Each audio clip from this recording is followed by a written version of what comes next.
আমরা এখন চলে আসছি, দেখতে পিছনে সামনে দুটো ভিউ দেখতে পাচ্ছ, পুরুলিয়ার সুসাইড পাহাড় যে নামে পরিচিত।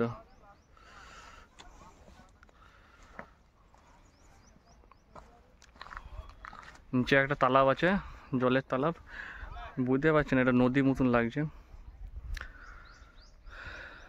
হালকা কিছু নদী, নালে ড্রাম ফাম হবে, ড্রাম তো লেখা আছে ড্রাম। ভিউটা দেখো খালি ভিউ, অনেক কষ্টের পর এখানে পৌঁছেছি।